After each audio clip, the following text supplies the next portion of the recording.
أعوذ بالله من الشيطان الرجيم بسم الله الرحمن الرحيم رب اشرح لي صدري ويسر لي أمري واحلل عقدة من لساني يفقهوا قولي رب زدني علما۔ مقام اعراف کیا ہے؟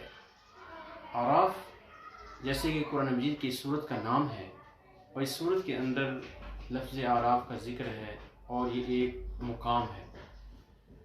اعراف بنیادی طور پر بلند جگہ کو کہتے ہیں اور یہ ایک بہت اونچی اور لمبی دیوار ہے جو کہ جنت اور جہنم کے درمیان ہوگی۔ اس دیوار کے اوپر کچھ لوگ ہوں گے اور ان لوگوں کے بارے میں مفسرین نے یہ لکھا ہے کہ وہ لوگ ہوں گے جن کے نام اعمال میں نیکیاں اور گناہ یہ برابر ہوں گے۔ اللہ تعالیٰ ان کو اس جگہ پر بٹھا دیں گے اور یہ گزرتے ہوئے جنتیوں کو دیکھیں گے، جہنمیوں کو دیکھیں گے۔ جب یہ جنتیوں کو دیکھیں گے تو جنتیوں کو سلام کریں گے، خوشی کا اظہار کریں گے، اور جب یہ جہنمیوں کو دیکھیں گے تو جہنمیوں کے ساتھ ان کا رویہ جو ہے وہ حقارت امیز ہوگا۔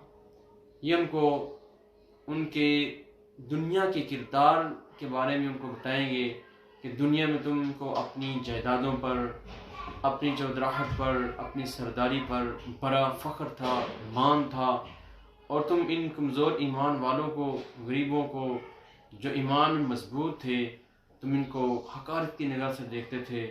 آج دیکھو وہ جنت کے راہی ہو گئے اور تم جہنت کے راہی بن گئے۔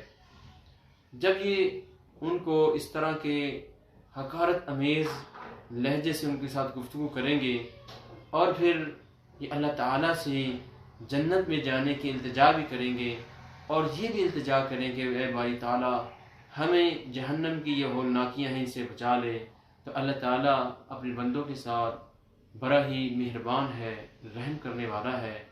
وہ پھر اپنے ان بندوں کے جن کی نیکیاں اور جن کے گناہ برابر ہیں، اللہ تعالیٰ اپنی رحمت سے ان کے جنتیوں کے ساتھ اچھے رویے، سلام پیش کرنے اور جنت کی تمنا اور دعا کرنے کی بدولت اللہ تعالیٰ ان کو بھی جنت میں داخل فرما دیں گے۔ جب یہ جنت میں جائیں گے، جنت کی نعمتیں کو استعمال کریں گے، تو وہی جہنمی ان کو پھر کہیں گے کہ ہمارے لیے بھی کچھ کھانے پینے کی چیزوں میں سے ہمیں بھی کچھ دے دو۔ تو پھر یہ آگے سے کہیں گے اللہ تعالیٰ نے اپنے نافرمان بندوں یعنی کافروں کے لیے جنت کی نعمتوں کو حرام قرار دیا ہے، حرام کیا ہوا ہے، اس لیے یہ جنت کی نعمتیں ہم آپ کو نہیں دے سکتے۔ تو ناظرین کرام، یہ ہے مقام اعراف اور اصحاب اعراف کہ کون لوگ ہوں گے جو اس مقام اعراف پر کھڑے ہوں گے۔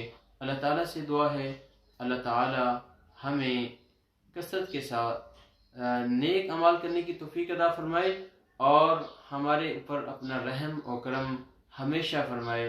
وما علینا الا البلاغ المبین۔